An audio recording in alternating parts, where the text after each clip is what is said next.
Hello, everyone. Welcome to the podcast. My name is Wendy Myers of MyersDetox.com, and I love doing this podcast because I want to teach you everything about detoxification, the dangers of metals and chemicals in our environment, and what you can do about to take control of your health and take your life and your health back through the power of detox. I love doing these podcasts every week, and this week I have my friend Ronnie Landis on the show. He's such a great guy. He's so educated. He's so well spoken. And he's going to be talking to us today about how mental clarity, neurotransmitters, and hormones are affected by gut health, by the gut microbiome, how to detox glyphosate. There's not a lot of information on the internet about how to detox glyphosate. I did a podcast with Dr. Stephanie Seneff about this, one of the top researchers on glyphosate.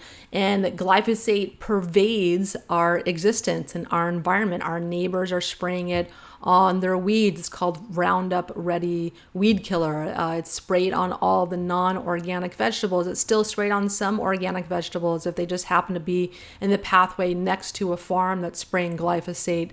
And it's sprayed in all our city parks. And so it's just pervasive in our environment and in our body's tissues. We need to be aware of it and how to detox it from our body. And Ronnie provides a great explanation of what to do in today's podcast. He also talks about a revolutionary product shown to reduce glyphosate levels in your gut by over 70%. So really, really interesting show today. And I'm so excited to bring you my supplement line, the Myers Detox supplement line, most notably the Mitochondria Detox. This is something I've been talking about for years, that I've done research in conjunction with Dr. Bruce Jones about specific metals that affect our energy levels, that affect our mitochondria's ability to produce energy. Our mitochondria, those little powerhouses in our cells that make our ATP, or our energy. And there's certain metals like arsenic, aluminum, tin, thallium, and cesium that interfere in various ways in the enzymes that bring nutrients into our mitochondria so that they can then produce ATP. And so a lot of these metals are pervasive in our environment and our food, our air, food, and water. They get into our tissues and they build up slowly over time. So people might not be acutely toxic in them, but they have these chronic levels, these low levels in their body that are interfering in their body's energy production. It's one of the reasons everyone's addicted to coffee, and so many people are tired. So many people are depressed. They can't heal their body. They become more susceptible to illness. They don't have the energy to sleep, the energy to heal their body. And it's this huge, huge problem. And it's something that after working with thousands of people, I realized that the number one complaint is fatigue, and it was my number one complaint. So I wanted to really focus in on what is causing that for people, and that's why I developed the Mitochondria Detox 3-step simple system to help to address fatigue and remove these toxins that are contributing to fatigue, and for sure chronic fatigue syndrome. So check that out at mitochondriadetox.com for more information. My guest today, Ronnie Landis, he is a leading expert in holistic health, natural nutrition, and human potential. And he helps people all the way from driven entrepreneurs, athletes, visionary artists, actors and actresses, intuitive healers, all the way to stay-at-home moms and dads to perform their best mentally, emotionally, and physically. Ronnie's work ranges from exploring the fringes of cutting-edge health sciences, food-based nutrition, innovative supplementation strategies, and a deep passion for helping people overcome long-held mental and emotional roadblocks so they can experience every area of their life at their full potential. Ronnie is a public speaker and teacher, a published author of multiple books, host of 2 popular podcasts, a transformation and peak performance coach, and above all else, a man who deeply values life and has devoted his life to uplifting and inspiring the lives of as many people as he can reach through his mission, his work, and his mission. I can attest to that. He's a fantastic guy. Ronnie, thanks so much for coming on the show. Ronnie, thank you so much for joining us on the podcast. My pleasure. Thanks for having me back. Yeah, so I hung out with you at the Bulletproof Conference last year, and I've been on your podcast, and I consider you a really good friend. We had a lot of fun at the Bulletproof Conference, and we're hanging out with Robert Marking that makes a Pure Harmony pendant. But tell us your story. So you're in the health world. You're an amazing speaker, an amazing writer about health. Tell us your story and how you got into health. Okay, awesome. Yeah. So basically, I know we did an interview a while back. So I talked definitely a little bit about my story. So I'll keep it short. I basically was a long time athlete, elite athlete, martial artist, basketball player. I had paralleling potential careers in both of those sports, and I basically had a knee injury when I was 18 years old, which was my first introduction into this idea that my body wasn't going to last forever, in terms of the performance and how I had accustomed myself to my concept of health. I didn't really know the difference between health and fitness and performance. And I realized like there is a fundamental difference. And just because you're really fit and you can perform at a high level physically doesn't actually mean you're healthy. And at some point, the straw will break, the final straw that breaks the camel's back. That's kind of what started to happen to me. I had a lot of wear and tear and scar tissue and inflammation. And through getting my knee operated on, I had to go into rehabilitation and corrective rehab. And that really is what introduced me into a more holistic health model. And then eventually I got into natural food and natural nutrition because I realized that what I put in my mouth probably is affecting my body in some way. Yeah.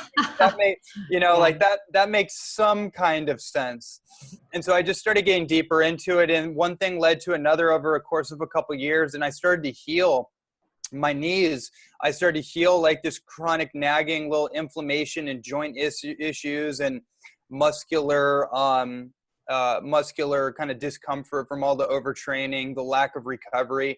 And it just kind of took a life of its own. And then at some point, I really realized that this was going to become something really, really important in my life, not just for my own benefit, but there was some kind of inspiration coming through me that because I had my own breakthrough and my own awareness around it, I started to realize that most people are walking around with some kind of discomfort, some kind of physical immobility, some kind of digestive issue, some kind of hormone imbalance, some kind of potentially degenerative neurological condition that's like a time bomb just waiting to strike.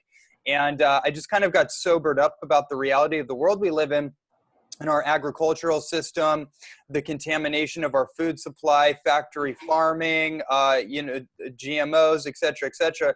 And that just led me down a never-ending corridor of possibilities in terms of like, what are the possibilities for me if I start to actually treat myself like I love myself? Meaning that if I had a child and I love my child and I want to be a true like paternal figure, then I'm probably going to do everything I can to ensure that the development of my child is intact, that they have the best opportunity possible, that they are putting the right things, or I'm putting the right things into their body. And I started to realize, well, I probably need to do the same thing with myself. I probably need to have a paternal aspect of my own being, because I can't rely on my parents or my grandparents or the authorities around me to take care of it for me. Obviously, that's not happening anyways. So I really realized like it's up to me to take care of myself and actually organize a lifestyle that reflects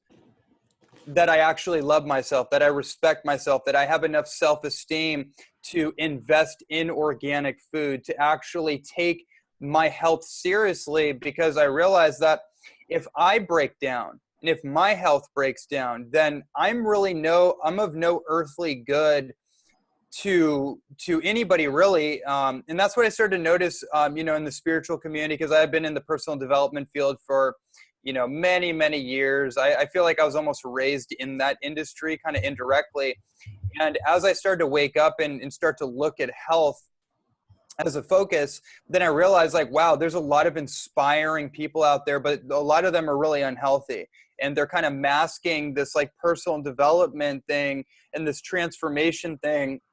They're using it as kind of a mask or a bypass to bypass their own body, and to continue doing things and creating little habits and cravings and patterns that aren't necessarily in alignment with what they're teaching. However, the transformational talk as amazing as it is, it was like, I just realized that, whoa, we have some serious misalignments here. And I wanted to lend myself to that industry in the beginning. It was actually about, creating more of a holistic and real transformation through integrating nutrition and lifestyle into the personal development industry. And then after that, it just like, I just realized like, wow, this is for everybody. I want to reach everybody I can with this message. And that was about maybe 10 years ago that I started out on this path as a professional nutritionist and an educator. And, it's definitely taken a life of its own. It's taken me in places I did not ever expect, and collaborating with amazing people like yourself.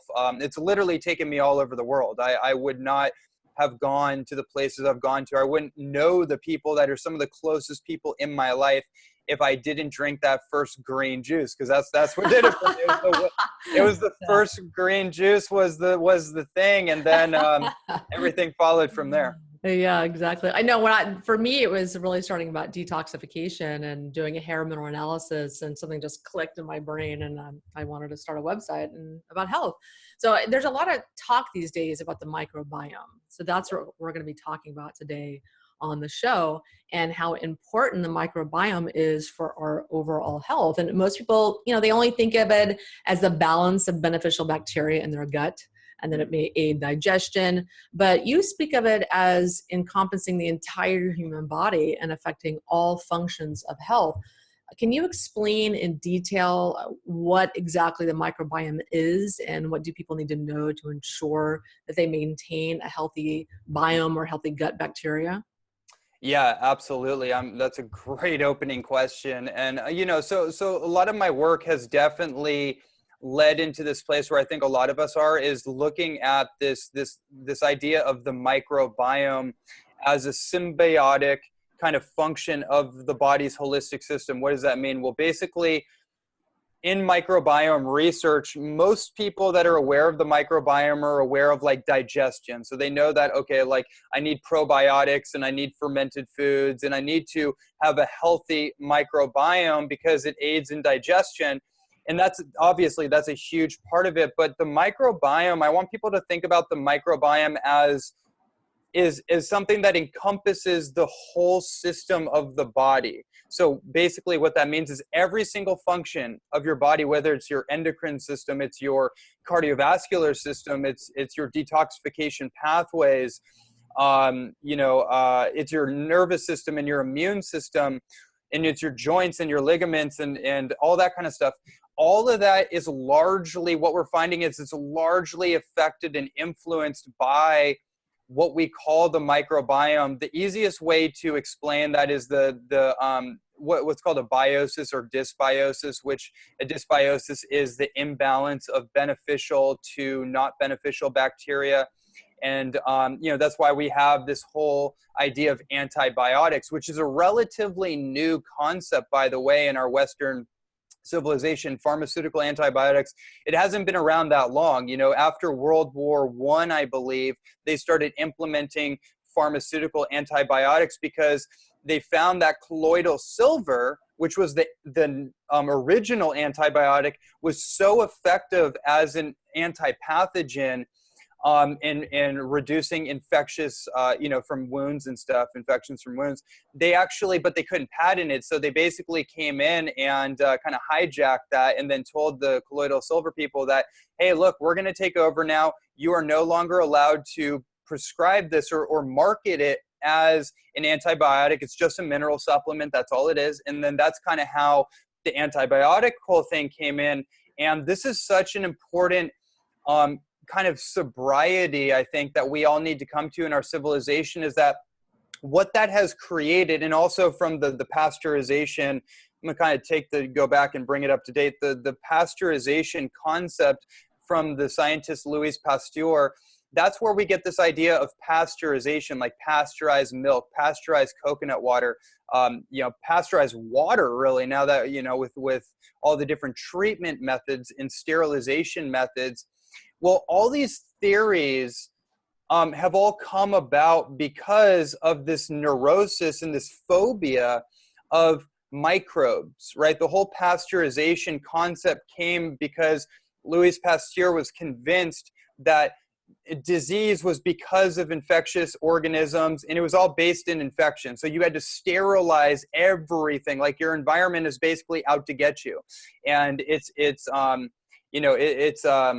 interesting. How do I say? It's like your environment is not symbiotic with your inner environment. Therefore, you need to protect yourself from nature. You need to protect yourself from the environments. And what do? We box ourselves in these boxes called homes, which somehow mimic the natural environment. We have artificial light, which mimics sunlight. We have like air conditioning, which is supposed to mimic like the atmosphere and actual air.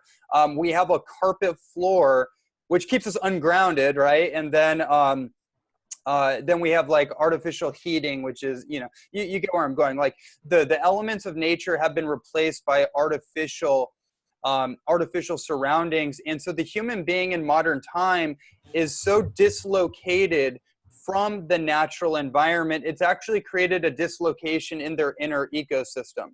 And that's how I like people to think about this, is that the microbiome is actually, it's your inner ecosystem. It's your biological garden. And so when you think about that, it starts to change from just the superficial idea of like, oh, well, I'm just going to take a probiotic, right? And then that'll solve it. That's, this can be a long drawn out kind of explanation, but it's not that simple. Because basically we have compromised through the generations, through generational epigenetic, programming, if you will. We've actually, in C-sections and antibiotics and the lack of breastfeeding and all the stuff that goes on, vaccines, we've basically created a compromised microbiome that needs to be refertilized. The garden has been damaged. Now, the good news is that we can repopulate our biological garden with the right nutrients, the right substances like the fulvic acids and the humic acids in the right strains of probiotics, in particular probiotic spores, that can start to cultivate that garden, and we can water the garden, et cetera, et cetera. I like people to think of it like an inner ecosystem, because as we connect to the outer ecosystem, the sun, the earth, get grounded on barefoot to the earth, breathing in natural air, and getting sunlight and getting into bodies of water and things of that nature, tuning up our diet, having more of a natural diet. Something interesting happens is that our inner ecosystem starts to respond biologically to our connection to the outer ecosystem. So when people think like, oh, I'm just going to be in my normal kind of like civilized city environment, that may be the most dangerous place you could find yourself, realistically, that and a hospital, because it's so sterilized. There's constant sterilization. What ends up happening is that the microorganisms that are informing your biology, that are catalyzing hormone signals, hormone communication, in neurological and neurotransmitters, that all gets kind of disrupted. There's a fundamental disconnection from our biology, which is connected to the sun, with the lunar cycles of the moon and the photon signaling of the sun when we're get that sun penetrating our bare skin, et cetera, et cetera. One of the things that just came up in my mind I thought was really important that not many people know about is that when you think about your hormones, this is a huge subject. I think this is what we talked about in our last interview, hormone balance. When you think about hormones, that's a pretty interesting conversation, because what we found out in microbiome research is that there's a subset of your microbiome called the estrobolome. And the estrobolome is basically a subset that affects estrogen metabolism based on the strains of bacteria that are present in your body, essentially. Wow. We found like through Sean Stevenson, I think, a mutual friend, I think, and a colleague, he wrote the book Sleep Smarter. And one of the things he brought up is that your quality of sleep is affected and does affect the particular strains of bacteria that are present in your microbiome or not. And wow. So when I think of the microbiome, it's almost hard to linearly explain because there's so many moving pieces, and I don't want to compartmentalize them too much, but I do want to kind of illuminate this idea that your microbiome is a massive, it's almost its own organism within your physical body. So for example, there's a microbiome on your skin, right? This is one of the big reasons, again, I'm harping on this getting connected to nature piece, because when you connect to nature and you connect to the sun and those photon rays get impregnated on your skin, it creates this chemical reaction that feeds those organisms, right? And it actually, the best way to disinfect invasive organisms or harmful organisms, topically speaking, is actually getting sun. You know, one of the best anti-candida methods going is sunlight. That's a huge just insight right there. And we do know candida obviously is a byproduct of having an imbalanced, bacterial colony. So anyways, so if you're topically sterilizing your skin, putting all these sterilizing cosmetic ointments or whatever people do. I'm so out of touch actually with all that I don't the dermatology and cosmetic industry, whatever they're proposing. I'm so out of touch with that. But now I'm like, yeah, this is what most people are doing. Most people are sterilizing their outer environment without realizing that your skin is the largest elimination organ of your body, external to your body. It's basically you're basically a skin covered petri dish, if you want to think of it that way. Exactly. Yeah. So, I mean, this, maybe you want to kind of rein me in a little bit and get a little more specific. No, I love hearing you talk. You have so many interesting stories and tangents and things that go on. That's why you have your own podcast. You have a lot of knowledge you want to share. Let's talk a little bit about the brain and our state of mental clarity and how that's affected by a compromised microbiome. A lot of people suffer from brain fog and they don't really know why. They just think they're getting older or something's going on with them. What's really happening? Yeah. Okay. Awesome. So, one of the things when we look at neurological health, we look at neurotransmitter balance and imbalances. Again, neurotransmitters are like brain hormones. So for example, our dopaminergic, our serotonergic, our cholinergic, and our GABAergic system, melatonin and things of this nature. These are all what we call neurotransmitters. They're basically like brain hormones. And these neurotransmitters require building blocks in order to fire in the brain. So for example, those building blocks are typically amino acids. And I think this is something that might come up a little later in the talk. And amino acids are the individual components that make what we call protein, right? So a lot of people are on these high protein diets, but they don't really understand, first of all, what is protein even for? Why am I eating gargantuous amounts of protein? What am I doing that for?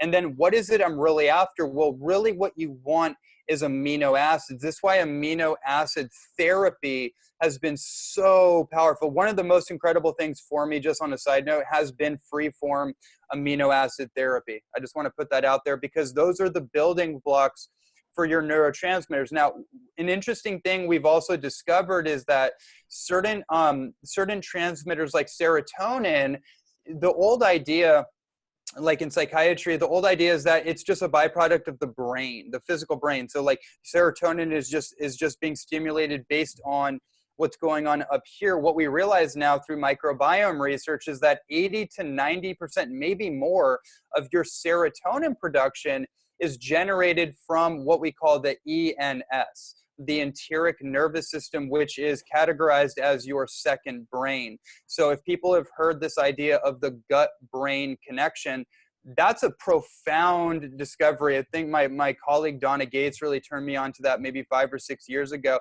It's like, do you know about the ENS? Like, oh yeah, that's like your enteric nervous system has something like 500 million or something neurons, or 500 million more neurons than your spinal cord. I have to go back and look at the exact number. I don't think we even really know. How do you come to that number? But basically the idea is that there's a massive amount of neurological activity that's happening in your gut, far more than is happening in your traditional nervous system, like the central nervous system or the parasympathetic or sympathetic nervous system. So for example, one thing I want to point out is when we think of things like intuition, when we think of things like gut instinct, there's a term called guttural intelligence.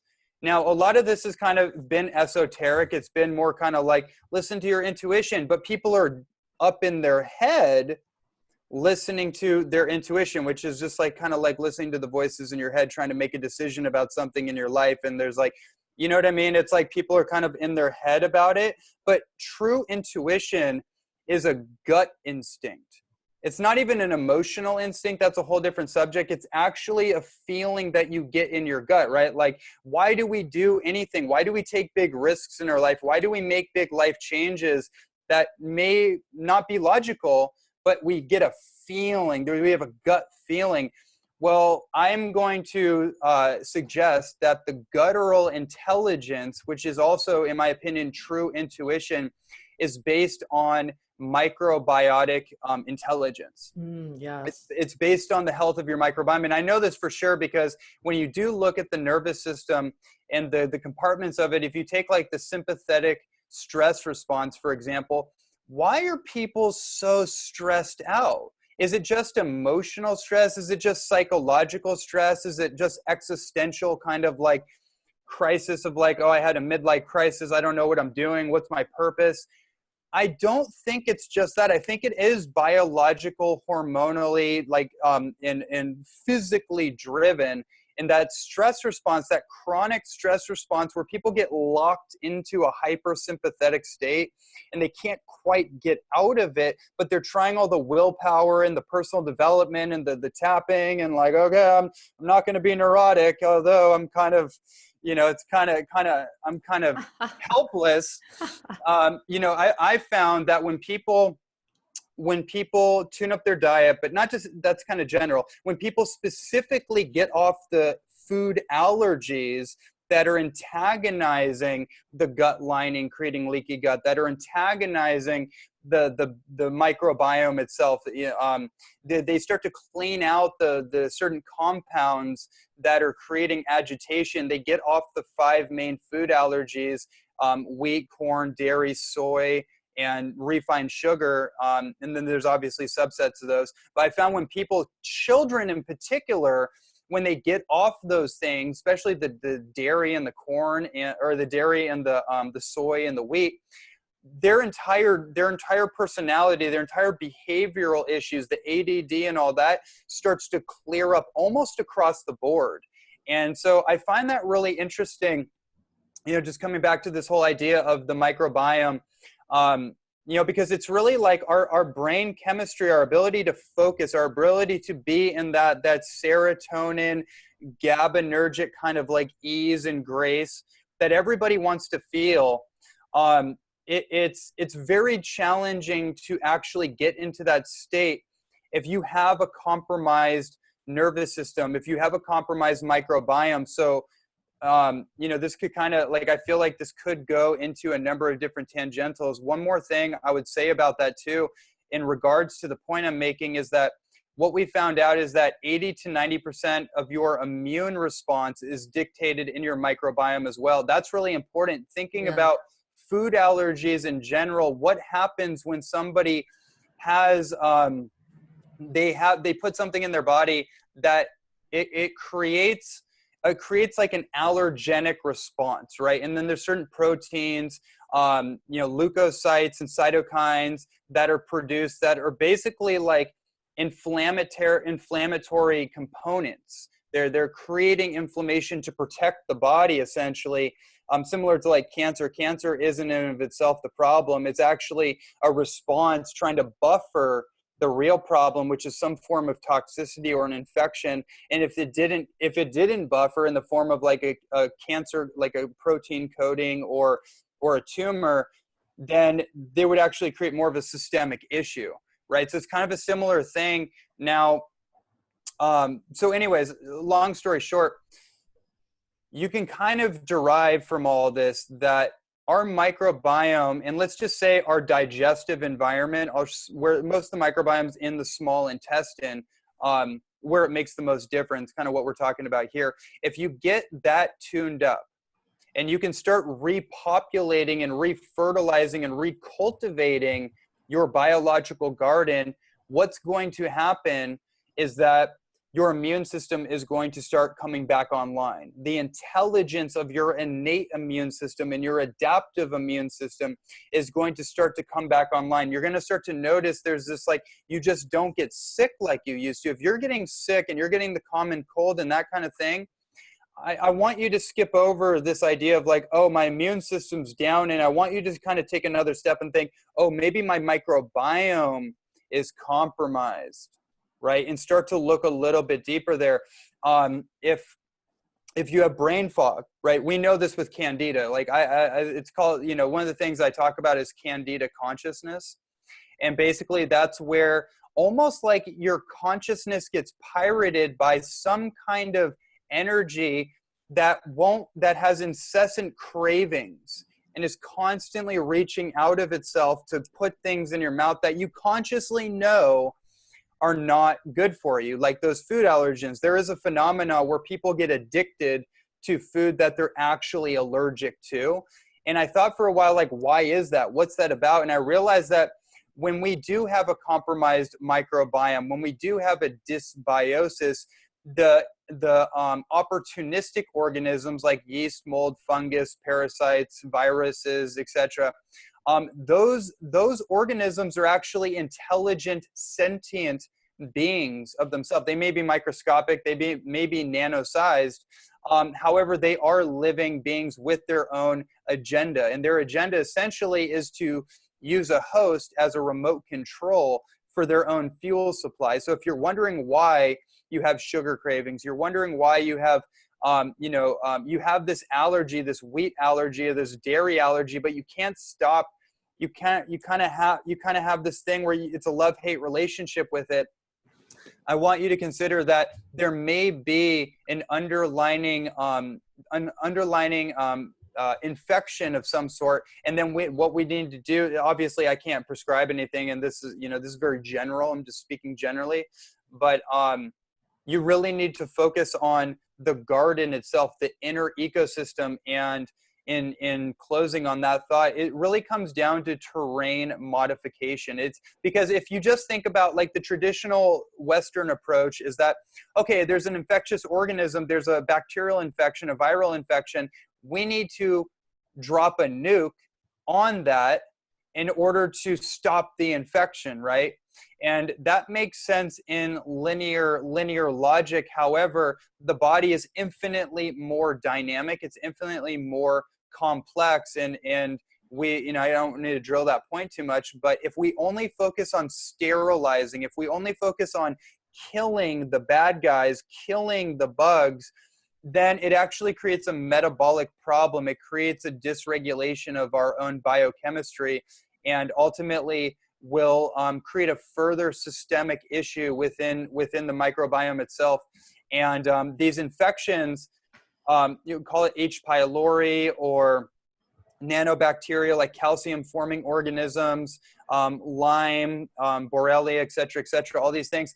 My personal opinion is all of them have a root cause of one form or another, which is a compromised microbiome. And if we don't terrain modify our inner ecosystem, meaning that instead of focusing on kill, poison, cut, burn, is a very aggressive, hyper masculine approach, then and then we just take care of ourselves. We put in the foods that agree with us and serve us right then, right? We take whatever necessary supplements like probiotics or prebiotics. We drink the best quality water. We think the best thoughts ever. We really take care of our heart and our emotions. We learn to love ourselves. We get out of toxic relationships. We get connected with the biosphere, meaning our outer environment. And we start actually acting like holistic and what's the word? Like getting more of a natural human experience is kind of what I'm saying. And getting out into nature and putting your hands in the dirt and getting on the sand and just doing the things that we loved to do when we were kids. and acting like natural human beings. That whole process is terrain modification. And the idea behind that is, as we modify the inner ecosystem, it starts to take care of itself. The immune system's innate intelligence starts to come back online. Your liver, which can actually regenerate itself, hepatogenesis is the term I came across recently, where your liver actually regenerates liver cells. Even if it's down to 10% functionality, your liver can regenerate itself, and it will do so if it works holistically. So again, I think I'm kind of driving the point a few times that the microbiome, in my opinion, is the governing system of every other function in the body. And if that gets compromised, then it doesn't matter how much we compartmentalize the body in terms of like, let me stimulate the immune system, let me do hormone balance, let me focus on the brain. You can't individuate the body as a whole. You actually have to work with it as a harmonic symphony. Yeah, and the microbiome is the foundation. We need to work on that first. And one of the biggest threats to our microbiome is glyphosate, the GMO Roundup Ready Monsanto monstrosity known as glyphosate. And so can you explain to the listeners what exactly is glyphosate and what are some of the damaging effects that it has on our health? Because it's just, it was created as an antibiotic, correct?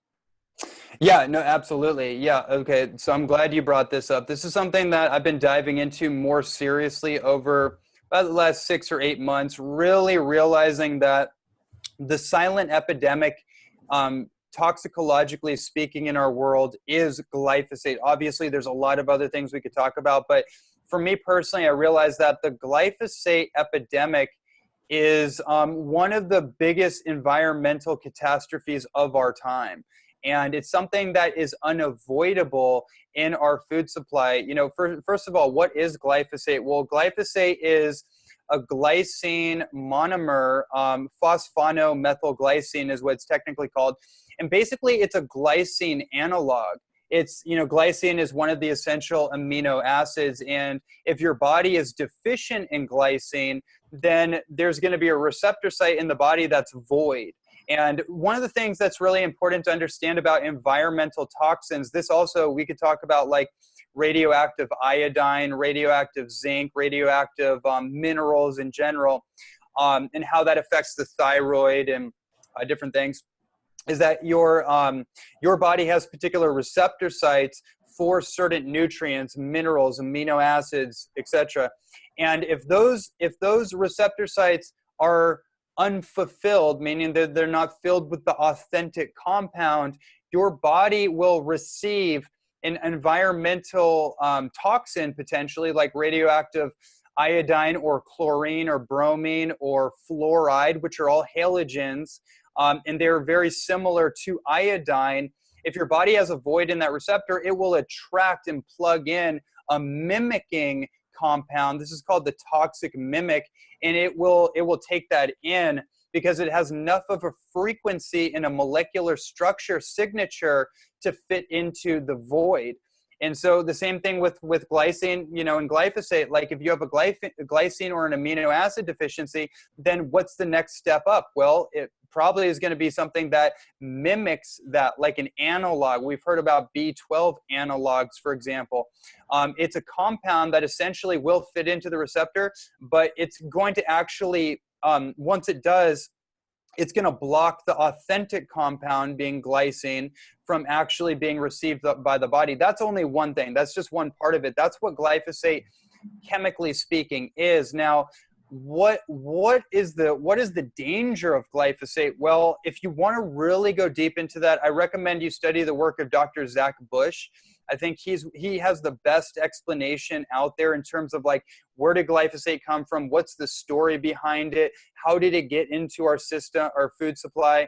And also, what can we do about it? I have also an angle on that as well. So one of the things I want people to understand about this is that our food supply, organic, conventional, all over the board, has been widely contaminated with glyphosate through the genetic modification of our food supply. You know, I'm over here in the Hawaiian island of Kauai, And if you go all the way to the South Shore, you know, and Kauai is an interesting place because on one end of the island, on the North Shore, it's absolutely paradisical. It's like unbelievable. I love it there. It's one of my right. favorite places on earth. Yes. It's one of the most beautiful places on earth. But as you start to trek on the other side of the island, you get to the South Shore.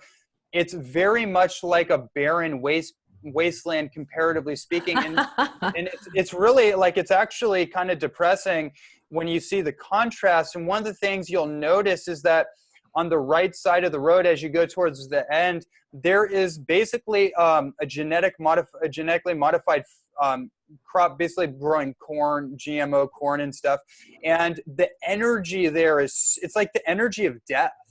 Actually, that one particular area, like I just tuned in when I'm driving by, it was like, oh God, it like feels like death here. And it literally is like the land has been desolated, and there's a mass glyphosate contamination on that particular side of the island, and just tons of experiments going on. So it's amazing that's allowed to happen. I thought that Kauai or Hawaii had, I think that they had some referendum trying to outlaw GMOs, but they apparently lost. Yeah, well, this speaks to the like just the insanity of our whole political system. You know, when you look at the word politics, it really comes down to politics, which is like more than one ticks, right? And that's the situation we're dealing with. Like when it comes to, I mean, that like Zach Bush again really gives a great explanation on that particular side of things as well, which I won't go into, but there's a crazy amount of policies and turning over and returning. Is glyphosate a contaminant, or is it a carcinogen? Is it it's just like this never ending political malarkey. So we just go bypass that and go right to the research, right to the evidence. And the evidence is showing us that up to 75% of our overall food supply is contaminated with glyphosate.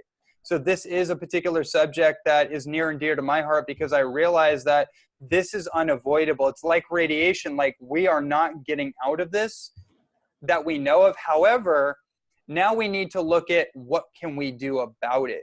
One of the things about glyphosate, which I think probably intuitively why I went on a little bit of a rant earlier about sterilization and antibiotics, is that glyphosate and Monsanto's Roundup Ready herbicide, that is basically a biocide, right? And what a biocide is it's a compound that is designed to kill anything that is not genetically modified. This is this is almost disturbing when you really look at it, but that's what a biocide is. It's a biological, anything with side, like rodenticide, insecticide, herbicide, fungicide, they're basically, it's like a homicide. It's like a homicidal, or it's a killing agent for that particular thing. And so a biocide basically means that it's a biological killer. And this is also why, I don't want to go on too much of a rant here, but this is also why it's so important, again, that we focus in on the microbiome. One of the things we do know about glyphosate in rat studies is that it has been shown to absolutely damage the microvilli of the small intestine. And the microvilli are the finger-like protrusions that protrude from the intestinal lining and pull in nutrients into the body. One thing I realized in this research is that so many of the challenges people are facing in their health are malabsorption issues. You know, they're not able to absorb their the amino acids from their protein there, so it gets stored in their kidneys and they can't properly digest or eliminate mineral deficiencies. Glyphosate actually chelates minerals from the body. Yes.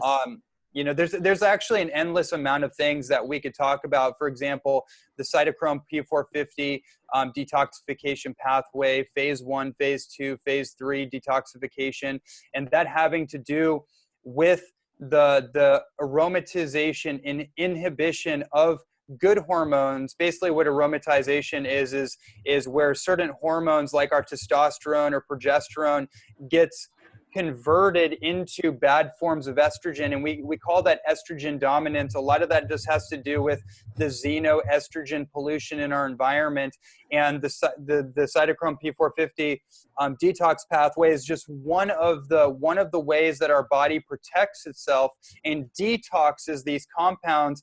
We know glyphosate messes that up. The shikimate pathway, which is an interesting thing and has a lot to do with our dopamine production in the adrenals. And just a side note, one thing we're starting to see with glyphosate contamination is its correlation with Parkinson's and MS. And what's that about? Well, it's a lot of it is a dopamine disturbance, and the dopamine is actually one of the main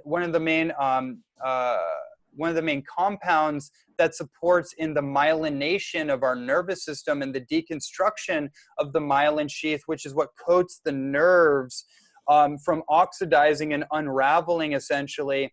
Dopamine has a lot to do with that. And when that whole process gets disturbed, people's motor function, they start having trembling, and their speech patterns start to fragment, and they start to lose motor function in the stability of their nervous system and their body. And we've definitely seen glyphosate has a huge correlation with that too. So all that to say that this is a major epidemic, and it's a silent epidemic, and there are solutions. I'm very happy to say on the end of this that there are actually solutions. Yes, is it in our environment? Absolutely. But what can we do about it? Yeah, let's talk about that, because, I've had Dr. Stephanie Seneff on the podcast before talking about how to detox glyphosate, and I was researching it before the podcast, and there's really not a lot of information or solutions out there how to detox glyphosate. So that's why I wanted to have you on the show to talk about what you've discovered. So let's talk about what detox products you've come across that have been shown to safely and effectively remove glyphosate from the body so we can improve our microbiome. Mm-hmm. Absolutely. Yeah, this has become one of my favorite things to talk about, particularly because for a while I actually avoided getting deeper into this issue because I wasn't aware of any solution to it other than, like eat organic or do activated charcoal or chelation therapy or just kind of traditional detoxing. That was kind of like the only answer. But there was a product that came on my radar a little while ago that really showed a lot of potential. It was actually a conversation that I heard through Jeffrey Smith and another individual, Dave Sandoval. Jeffrey Smith, of course, is the founder of the Institute for Responsible Technology and the lead anti-GMO advocate behind the movement, largely the movement of what it's become and the awareness around it. And I heard a conversation they had a while back, and it was basically about a product called the Biome Medic, and it's basically like a medic for your microbiome. If you don't mind, I have a bottle of it right here just to show people what that looks like. And basically, what I discovered, and I'm not saying this is the only thing out there, I'm saying this is what I came across and what I personally have been inspired to share with all my clients and people that I talk to. Basically, what inspired me is that I heard that there was a preclinical, double-blind, placebo-controlled study that was conducted to test the efficacy of this particular product.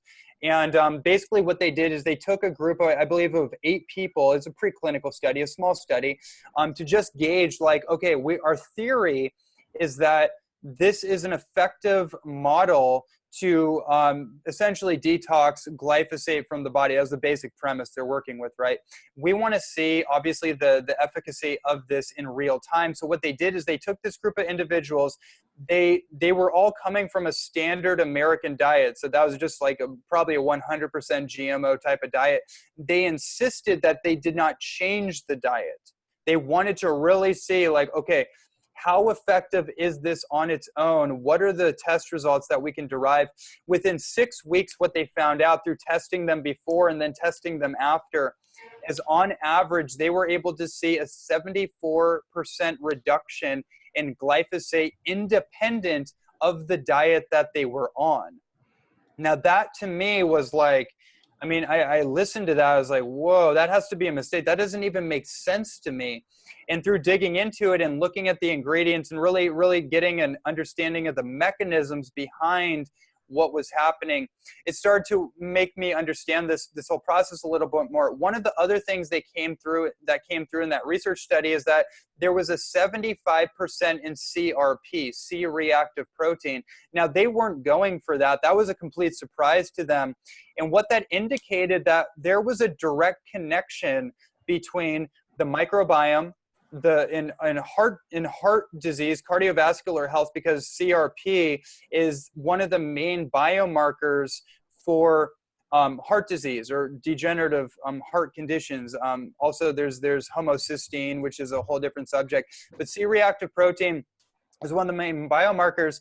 And one of the things that I had looked at too is this whole thing with root canals and the correlation that heart disease has a lot to do with bacterial infections of the oral cavity. By the way, your microbiome is also in your oral cavity. Forgot to mention that. And what they found out is that the majority of people, we're talking about 96 to 97% of people that have had heart disease of some form or another also had root canals. So I thought that that was an interesting thing to point out. And so there's a direct connection to the microbiome and glyphosate contamination in particular in cardiovascular health, which makes all the sense in the world now. The other thing that they found out in this study is that they were able to help people regenerate the microvilli in the small intestine. Remember, I talked a little bit earlier about the microvilli being damaged by glyphosate. Well, there's a particular ingredient in this formula that was figured out, I don't know how long ago, predating the Linus Pauling Nobel Prize for synthetic vitamin C. That actually there's an ingredient called fractionated wheat germ extract that helps to rebuild the microvilli in rat studies, but we're finding out that it has the same effect in human beings. So anyways, I came across this particular product in this whole research study they did. Now, obviously, I work with the company now, so we're going to be doing much bigger studies to really in a much broader scale, but very, very exciting discoveries nonetheless. Yeah, that's amazing that this product can be so effective in removing glyphosate, because there's really not a lot of products out there, if any, that are able to have studies that show that they absorb glyphosate. And it's one of the number one toxins that is in people's bodies. So people need to wake up and pay attention to this, because it's destroying their health, that foundational microbiome that they need for their hormones to work, for their immune system to work, for everything. So let's talk a little bit about liquiditarianism. Liquiditarianism. That's hard to say, because I've heard you speak about the future of nutrition, and even our last podcast, you mentioned briefly the concept of liquiditarianism, meaning consuming the majority of your food in a liquid form. So I'm curious what your perspectives are on the future of food, and just what your thoughts are on that. That's amazing question. I love that one. And I also want to say maybe we'll provide a link or something that people can get more information on the Biomedic in particular. They can learn more about it and get that for themselves. I don't want to leave people hanging on that. And but anyways, yeah, so the future of nutrition. See, this is something I've been meditating on for at least 10 years, because when I got into this field, I got in through the way of raw living food, and what comes along with that particular community and that way of eating is a philosophy rooted in spirituality. It's rooted in metaphysics. It's rooted in detoxification. That's one of the greatest things about the raw food movement, is that it really is about detoxing and cleansing and rebooting the body and dislodging all these chemicals and all the stuff that builds up in the body. And that's what I love about raw food. It's the ultimate cleansing type of diet. Not necessarily the best thing to do over a lifetime, but definitely the best way to cleanse your body very quickly. And so that's how I got into it. But then eventually I got into this idea of superfood nutrition and tonic herbalism, and started studying the Taoist masters in the Chinese medicine, and trying to trace back in Ayurveda as well, and tracing back not just modern Chinese medicine, because Chinese medicine as we know it today, traditional TCM, is not what Chinese medicine or Taoist herbalism actually was. It's more of a modernized, scientifically adopted model of Chinese medicine. But what Chinese medicine originally was it's wild food intuition, basically, where your nutrition is organized based on an intuitive read of what the natural herbs and foods in your given environment are. Now, because we're so disconnected from our natural environment, people can't make heads of tails of going into foraging in a forest or something. Like, you really have to get educated on that kind of thing. But in most people, that's not necessarily their journey.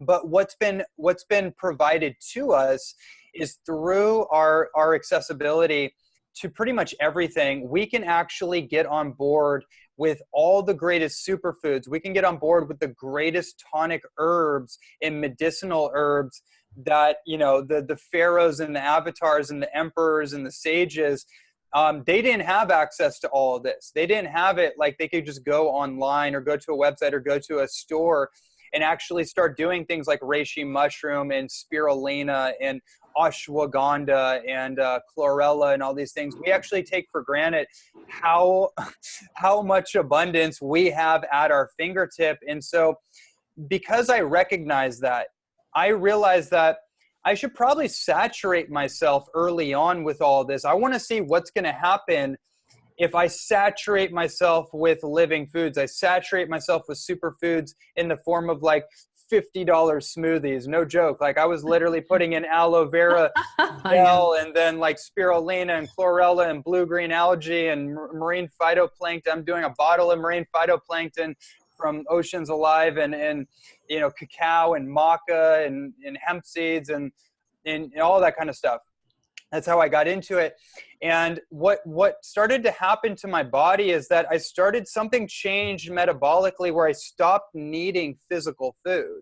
I stopped needing to actually eat for satiation or eat for nourishment, because my body was getting saturated with nutrients that it had never had before, just from like whole foods.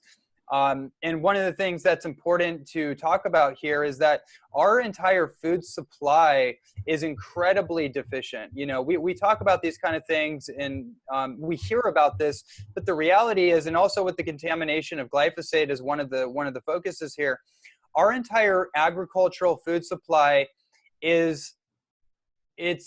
almost hard to articulate it, but it's basically not adequate for real nourishment. So what we had to start thinking about is, okay, we need to think of alternative sources of nutrition. We need to think of alternative sources of nourishment, because that whole program, like just eat real food or whole foods, that's going to be great to get our macronutrients, our fats, proteins, our carbohydrates, maybe our fiber, but the 80 plus minerals that we need, the trace minerals that we need, the polysaccharides, the prebiotics and probiotics, and the omega-3 fatty acids, and different things of that nature that turn on gene expressions, that activate dormant genetic blueprints within our body, that create a deeper level of self-healing, that create genius, that activate genius and creativity, and things of that nature. That's not going to be possible just from basic food. I figured that out through my own experimentations. And so what we have to do is start now taking our attention and start placing it on what is the highest grade nutrition, basically like what's a nutritional assurance policy. And so that comes in the form of superfood nutrition, which is basically going to be mostly in a liquid form, green vegetable juicing to get all the alkalinity, to get the life force of the plant into our body, to flush out the acidity in the body, the inflammation, to get our body in a predominantly alkaline state, get more life force into the body. Then the superfood nutrition, which basically the superfood smoothie can replace all of the old whey protein type of idea, and just upgrading our smoothie to something that's really high octane and actually covers the building blocks of our physical body. Then we start getting into like herbal tonics, like making an herbal tea, like a yerba mate or a guayuse or pu'er or whatever your thing is, green tea, matcha, and then maybe putting in things like reishi mushroom or ashwagandha or any of these other really cool tonic herbs. And now you're getting a medicinal effect from those, because the tonic herbs are basically our traditional medicine. And we just modernize that. Maybe you put in like some coconut oil in it to make it ketogenic, or you put in a little honey or some lo hong guo if you don't want to do sugar. I mean, it's unbelievable how many options we have to entertain ourselves with this kind of stuff. Is there any product that in particular you like to use to make smoothies or liquid nutrition? So there's a really amazing, so I'll break it down like this. If you're looking to get some amazing tonic herbs and learn about that world, you can go to a website called, the company is called Jing Herbs. I've worked with Jing Herbs for many years. One of the owners of Jing Herbs, Dr. George Lamoureux, he's a colleague and very dear friend of mine. You can go to a website called lifefoodherbs.com. That's a private website that they made for me that I could take people directly to. And I actually have education videos that I've done on some of the herbs. So when you go to lifefoodherbs.com, you'll see some videos of me explaining reishi mushroom or eucommia or hoshu wu, those cordyceps, those kind of cool things. And then if you really into the superfood revolution, maybe we can provide a link with the Biomedic in the show notes or something. There's a company that I work with closely called Purium, and they provide some of the absolute highest quality, verifiably contaminant-free green superfood nutrition in the world. That's actually the company that created the Biomedic. I work personally with them. I love them. They're doing some amazing work out there in the world. Maybe you can provide some links for that. But those are the companies that I'd recommend right off the bat. Yeah, I mean, I've heard you speak really, really highly of them, and I know you wouldn't get behind anything that you don't fully believe in, and know the companies are super ethical and providing the top of the line products out there available on the market. And I know that you've become so passionate about Purium and their products. Yeah, well, one of the things I'm really passionate about them in particular, and I'm not saying they're better than everyone else. I'm saying that there's a particular mission that I'm aligned with them, because, Jeffrey Smith, who I mentioned, he actually joined our company because of the Biomedic and because our focus on the anti-GMO movement and creating more awareness and solutions around the genetic modification of our food supply. Like, just think of, like, for anyone listening, I just want you to pause for a second and just think about this. The genetic modification of our food supply. Just pause on that for just a second, because this is the biggest, epidemic, because food is the way we relate to life the most. It's the thing that we do most consistently. We're putting things in our mouth constantly, and it's affecting our consciousness. It's affecting our body. It's affecting everything. And so the thing I love about Purium is that they've organized their entire product line, and their entire mission and focus is around providing moms and fathers and educators and coaches and wellness entrepreneurs and people all around the world with opportunities to actually create a solution to this problem, which is the alternative form of nutrition. Because we don't know where the whole food supply and the whole agricultural reality, we don't know where that's going, but it almost looks like a ship or like a train going off the edge. And it's kind of like, all right, we need to get off that train, and we need to get on a train that's going in the other direction.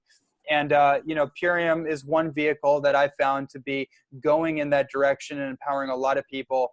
Yeah. Yeah. Well, Ronnie, thank you so much for coming on the podcast and, informing us about the microbiome and how glyphosate is affecting it, and some actual solutions with the biomedic for reducing glyphosate in our bodies. Thank you so much. Yeah, you're absolutely welcome. It's my pleasure. Thanks for coming on. I know I probably went in 100 different directions. That's okay. But tell us where we can find you and learn more and learn about your podcast. Cool. Yeah. So you can go to www.ronnielandis.net. That's my homepage with all my information and books and a lot of free educational material. My podcast is also on that website. The podcast is called The Holistic Human Optimization Show. Wendy, you've been on a guest. Robert Marking's been on, many other amazing human beings out there in the world pioneering these messages to help people really take their life into their own hands and, to optimize their life holistically. And then, that's it. And then, I just reiterate, if you want to know more about this information in terms of like how to remove glyphosate and stuff, I don't have a direct link right now, but like I said, maybe we can provide that in the show. Yeah, we'll put it in the show notes for sure. Okay, cool. Yeah, and I highly recommend Ronnie's podcast. I listen to it personally myself. There's a handful of podcasts I listen to, and Ronnie's is one of them.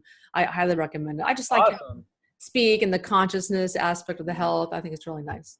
Awesome. Well, I'm glad to know that I definitely listen to your podcast. So I'm glad to know that you're also listening to mine. Yeah. Well, Ronnie, thanks so much for coming on the show. And everyone, I'm Wendy Myers. You can learn about me at myersdetox.com. I have lots of tips and tricks on how to detox your body.